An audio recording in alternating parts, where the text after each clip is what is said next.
दोस्तों, आज की हमारी कहानी है गलतफहमी। पत्नी की हरकत से पति। मैं जूली हूँ और बड़ी जिंदा दिल, हंसमुख और मुंहफट हूँ।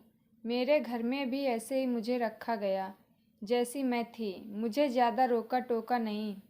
ऐसा नहीं कि मुझे रोका टोका नहीं गया। पहले मेरे मम्मी पापा ने कोशिश की, लेकिन फिर उन्हें समझ आ गया कि मेरा स्वभाव ही कुछ ऐसा है। इस स्वभाव के चलते मेरे कई दोस्त भी बने। लड़कियां तो कम थी, लड़के ज़्यादा। मेरी माँ को मेरी चिंता रहती थी, कल को ससुराल जाएगी तो क्या गुल खिलाएगी। पर मेरे पापा कहते हैं जो होगा अच्छा ही होगा। ऊपर वाले ने इसके लिए भी कुछ अच्छा ही सोचा होगा। मेरी शादी की उम्र होते ही मेरे लिए रिश्ता ढूंढना घर वालों ने शुरू कर दिया। कई तो घर तक पहुंचते ही नहीं थे, उसके पहले ही केवल इसलिए मना कर देते थे कि लड़की बोलती बहुत है। अब बताओ भला, यह भी कोई कारण हुआ किसी को रिजेक्ट करने का? लेकिन मुझे इन सब बातों से कोई फ़र्क नहीं पड़ता। मैं अपनी लाइफ में खुश हूँ, बोले तो बिंदास। अब मैंने सुना कि एक लड़का घर तक पहुँच गया, मतलब वो देखने आने वाला है। रविवार को देखने आने वाले, और माँ ने मुझे पहले ही डांट के साथ बोला कि अब मैं अपनी हंसी और बातों पर कंट्रोल करके रखूं। अजीत और उसके घर वाले मुझसे मिलने आए, और फिर जैसा कि होता है, चाय नाश्ता होने के बाद अजीत और मुझे अकेले में बात करने को कहा गया। मैं कब से अपने आप को रोक के बैठी थी। इतना चुप तो मैं कभी नहीं रही। फिर क्या था, जैसे ही वो आए मेरा बोलना चालू। मैंने सब कुछ पूछ लिया जो मेरे मन में था। कितना कमाते हो, घूमने का शौक़ है कि नहीं। बीच में मुझे लगा कि कहीं यह मना ना कर दे, पर अजीत को मेरी यह बात ही पसंद आई। घर वालों ने शादी करा दी। अजीत बड़ी सिटी में रहते हैं, वही अच्छी जॉब है, इसलिए शादी के 1 महीने बाद मैं भी वहीं चली गई। अजीत सुबह 9 बजे ऑफिस जाते थे तो 7 बजे वापस आते थे। ऑफिस के सारे उनके फ्रेंड एक दिन हमारे यहाँ खाने पर आए। शादी के बाद यह पहली बार था जब सब मिल रहे थे। उस समय तो मैंने बात नहीं की, लेकिन घर में वो आए तो मैंने सबके साथ खूब गप्पे लड़ाए। अजीत के बारे में पूछा। अजीत मुझसे बोल रहे थे कि यह मुझसे ज़्यादा तो तुम्हारे दोस्त लग रहे हैं। उसमें ही एक अजीत का दोस्त था, समीर। वो पहले ऑफिस में था, लेकिन अब वो मॉडलिंग करने लगा था। मैंने उसके साथ भी खूब बातें की। वो मुझसे खाना बनाना सीखना चाहता था। मैंने भी बोला आ जाओ, मैं तो पूरा दिन फ्री ही रहती हूँ, कभी भी आओ। अजीत सुबह जब ऑफिस गए तब समीर अगले दिन सच में खाना सीखने आ गया। थोड़ा बहुत मैंने उसे सिखाया और रात को वापस चला गया। समीर अपनी कैब भूल गया था।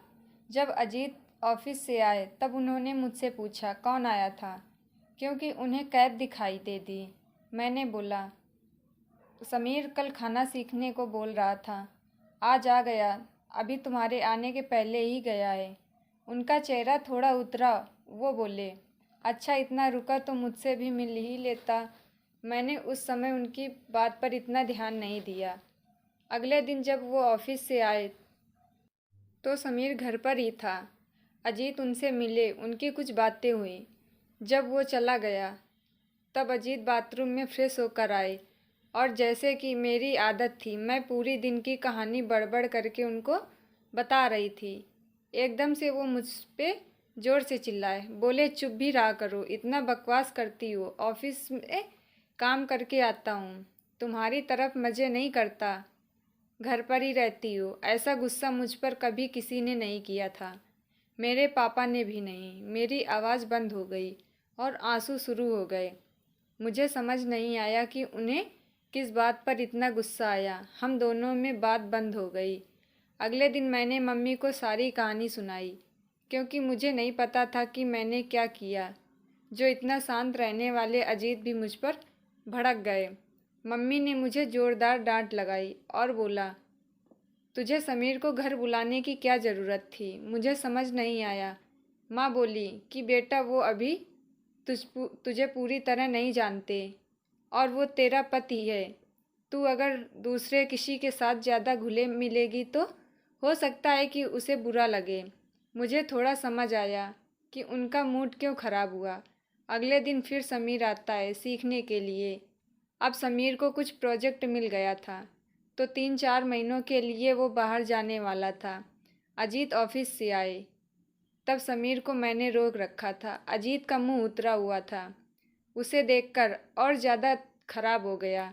बातों बातों में मैंने बोला कि मैं बहुत खुश हूँ, समीर को कोई प्रोजेक्ट मिला है, वो बाहर जा रहा है। साथ ही मैंने यह भी कहा कि फेमस हो जाओ तो प्लीज़ अपनी इस बहन को भूल मत जाना।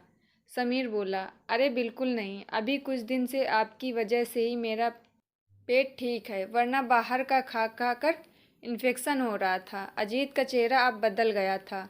उसके चेहरे पर बहन सुनकर स्माइल आ गई थी। समीर गया।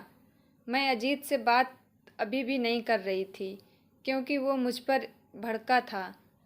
आज उनके तेवर बदल गए थे। मेरे पास मैं आना चाहते थे मुझे मनाने। फिर उन्होंने थोड़ी कोशिश की। तब मैंने बोला कि आप कल क्यों गुस्सा हुए थे, इस बारे में मुझे सही सही बता दो, मैं मान जाऊंगी। वो बोले, ऐसे ही कुछ ऑफिस में ज़्यादा काम था। मैंने कहा, नहीं मुझे पता है। वो बोले, क्या? मैं बोली, पति पत्नी का रिश्ता विश्वास और भरोसे का है।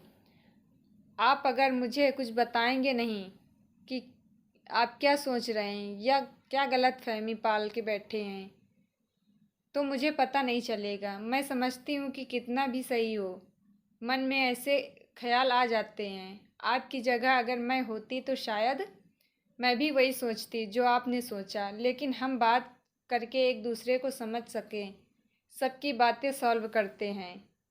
उनके चेहरे पर एक बड़ी स्माइल थी। अब वो मुझे ज़्यादा समझदार समझने लगे थे। गलतफहमी एक बड़ी वजह है पति पत्नी के रिश्ते को कमज़ोर करने की। बात करिए, बात ही बिगड़ी बात फिर बन सकती है। दोस्तों, यह कहानी आपको कैसी लगी? प्लीज़ अच्छी लगी हो तो वीडियो को लाइक करें और सब्सक्राइब भी करें। मिलते हैं अगली वीडियो में। Bye bye.